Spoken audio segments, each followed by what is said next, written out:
Welcome back. This is going to be my favorite portion of every show. Why? Because I love those underdogs. We all know VR likes to have that little sprinkle. Well, who doesn't like to have a little sprinkle on the money line? Okay, guys, let's start talking about these barking dogs for this week. Marco, I'm going to go to you first. Well, you better get a shot because this dog might have rabies after last week. Okay, they got railroaded in the rivalry game.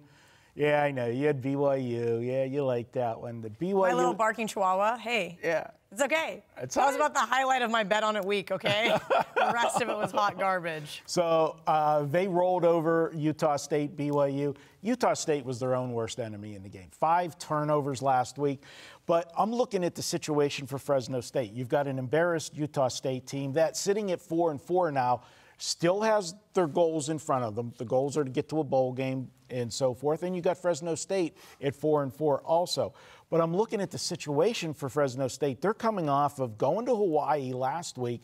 Okay, you know, young kids take a trip to Hawaii, you know, a little bit of a distraction. They get the win there in a shootout, 41-38. Now they come home to play a Utah State team that got railroaded, as I said last week. But look who Utah State has coming up. This came close to being my sandwich game, but we're using it as the barking dog. They got San Diego State up next. That's for the division. San Diego State regained their prominence in the Mountain West in that division. They've been there, it seems like, year in, year out with Rocky Long until last year. They had the slip up last year, but they're back. Fresno State has to be looking ahead to them. I like Utah State here. Utah State threw for just under 400 yards in the loss last week. And Fresno State, their defense leaves a lot to be desired. They have allowed 31 points or more to everyone they've played this year except Sacramento State, New Mexico State, and UNLV. Those aren't not very good teams. No, not very good teams at all. Marco, the market agrees with you. We're seeing 5.5 starting to pop up, coming down from that opening of 6.5, 6. I'm on Utah State. That is my barking dog, and no, I'm not barking. Okay, everybody asked me, I don't get why he asked you to bark. I'm like, was it the first time you've ever watched the show? Clearly, you guys are late to the party. VR is never going to bark for me, so VR, tell me who your barking dog is for this week. It's a small one. It's a tiny one. But I didn't bet much dogs yet. It's early in the week, so I'm going to go ahead and take a moneyline dog we already took the points on, and that's Virginia Tech at home against Wake Forest. I think it's a good spot for Virginia Tech. It's kind of like, you say it a lot of times in fights where a guy loses a fight, but his stock goes up because of how he fought. And I think with Virginia Tech, they fall under that, meaning the momentum is going to carry over, even though they lost, because they showed up against a good Notre Dame winner team, last week. A 17-point dog, and just about won that game. And I don't think they're going to be like that depression that week where it's like you got so close and now it's like you just not forget against about Wake Forest. Wake Forest absolutely that's what I mean. dominated That's NC why. State last week. And I think they're going to get Virginia Tech's full attention. Virginia Tech at home, strong home field advantage, 4-1 there this year. I just think it's a really good spot. And again, I like the momentum carrying over from how well they played against a good Notre Dame team. They showed they could hang. I think it carries over. All right, my barking dog, we kind of talked about it in the TV segment, the primetime game, so I didn't want to allude to it too much, but I'm on Minnesota. I think this Minnesota team, as Marco mentioned, is going to get a lot of flack because they haven't played anybody.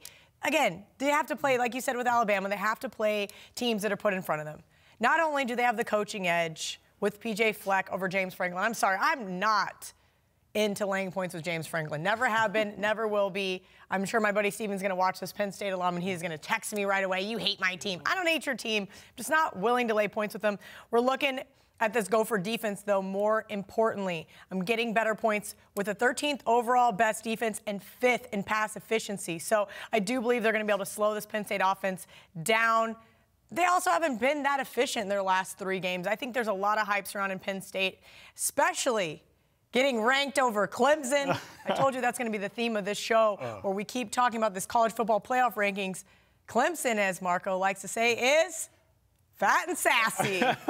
Clemson's 7 points better than Penn State. That's what I said, or on 8. a neutral field, at least a touchdown better. And so I'm better. shocked, you know, again, those guys don't consult bookmakers. That's fine. We don't need them They're to. They're defending national chip. The polls are just, there's something for people to talk about, and there's plenty of shows out there. You want to go sports talk. We don't care about sports talk. You can't make money on sports talk. Well, we also know that the bookmakers here in Vegas have had Ohio State ranked #1 for quite some time now. And they should be. They're the best. They're playing the best overall football on both sides of the ball, offensively and defensively. They have the best player in the country on that team. No problem. But my point is there's going to be a lot to be made. Penn State going to have their head held high, and Minnesota's going to feel like, hey, we're not getting any respect. We're 8-0, and this 2-loss K-State team's in front of us. We're going to get a chance to knock off the #4 team in the country, and I think that is exactly what they're going to do. So that is my barking dog. It is now time. Go ahead, Marco. I know you don't like James Franklin as a favorite, and I agree with you 100%. But I know you had to have some money line dog plays back in the day when he was at Vanderbilt, because they were always dogs. And he had that. He did a hell of a job at Vanderbilt, and that's how he got the Penn State job. Touché, Marco. Point for Marco. Okay, Marco. Then I'm just going to leave it with you. We got a sandwich game this week. Talk to me. The deli's back open. It's been open for a few weeks. Deli, yeah. No crazy health code violations. No, we're good. And health code violation here in Vegas. I went to take a buddy to a place the other night, and they were closed. I couldn't find out why. I think people don't realize that. We have the strictest health code place in the country, and places are constantly getting shut down. We even have a whole TV show dedicated to these places getting shut down. It's so. I won't say the name of the restaurant, but they were closed. I said, wow, they're closed early. Well, I found out why. Yikes. They made the health department hit list. Texas Tech at West Virginia. This is a spot, Kelly, where you've got West Virginia. They play Oklahoma 2 weeks ago. They got their doors blown off, which they're supposed to against Oklahoma. Fair. All right. Then they went last Thursday night. You were at Caesars working, in the sports book. I saw you there. That game, total under, slow-paced game when you saw this fast West Virginia team. They took Baylor, got them to play in their game, and they come up just short, miss a field goal. Imagine that, a field goal kicker miss a field goal that could send the game to overtime. Now they got to come home. How do they get themselves back up after playing the undefeated Baylor Bears on TV on a standalone Thursday night game where everybody's watching you? You come that close, and then you miss out. That's a situation. $100. That's Prez. Is that the money for No, $100. That's Prez. That's Prez. We'll hang up on him. Yep. He's calling from the airport. Situation going. He doesn't know that we do a show. What we're looking at with them, I just don't see them being able to get it back up this week. Texas Tech's had a week off to prepare for this game.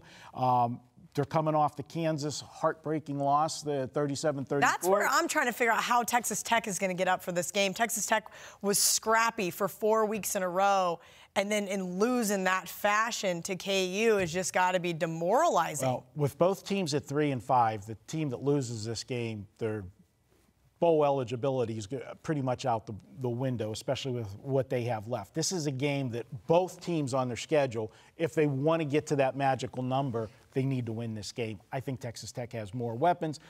And Kelly, last 3 weeks, West Virginia, 14, 14, and 14. It's tough. They're a very young team.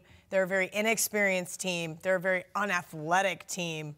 They're tough to watch. I said last week I wanted to take the points versus Baylor, but I was not going to step in front of that train. And, ugh.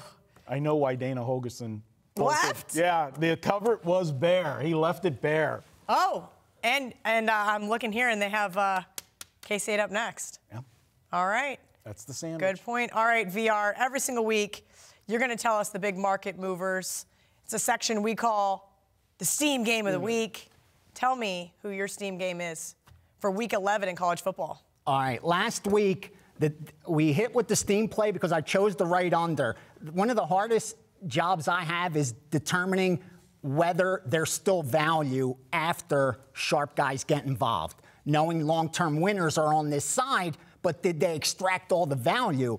And a perfect example was last week with that TCU Oklahoma State under, we got under 63. It was 59 when we did this show. So I didn't pass that along. I didn't share it with my subscribers either. Game land 61. We cashed, and everyone else would have lost. But on the Kansas State total, I thought there was still value there. And that's where we are with this week's move. The Texas line, we hit it at 5.5 and 6. Now it's up to -7. And again, 7 being one of those key numbers, I still think there's some value there. If it goes through 7, obviously back off of it. And here, it might go through 7. I'm looking at 7. there's a lot of steam right behind the Texas side. And it's expecting a regression to the mean for Kansas State. They played 3 perfect games where they didn't turn the ball over. They were like +6 in turnovers. When you do that, you're going to win football games. And then on the other side of the coin with Texas, remember last time when they lost Oklahoma, they came out the following week and almost lost as 21-point favorites. They barely won that game by a point or 2. I think after this loss, you're not going to have that. I think you're going to see a focused Texas team, and that's why we laid the 5.5 and 6, and I think it's still safe to lay to 7. All right, that's a tough one. I'm looking at it, and maybe we'll talk about it here at the end of the show if it makes my best bet. Have you guys seen anything on the total? I know last week you gave out that under, and that was absolutely money. I hammered it as well, and we saw it plummet. Now, towards the end there, it got a little dicey. I thought maybe they said, okay, I see you're trying to make a point, but no need to score anymore, and then let that last touchdown happen, but we were all good. Are you seeing anything on the total in regards to K-State, Texas? No, and seeing so far two-way action from the public, it's too early. They're not really betting, but haven't seen no sharp money either on that. I'm seeing it come down a little, but no real significant move. You're connected, obviously, with a lot of people at Kansas State. What's the excitement level right now at Kansas State? This is a tough one. I think K-State fans were shocked to see the line, and I know Texas fans were even more shocked. But again, I think we're going to talk about this a little bit at the end of the show. I got some tidbits for you guys. We're going to, I'm looking at this one. I'll let you guys know. But great stuff. Steam game from VR. Sandwich game from Marco. Barking dogs from all 3 of us. Let's keep those dogs barking. And when we come back, it is your favorite time. We need to cash some more tickets. Last week was a good one. Well, at least for me and VR it was. Marco, sure. I know.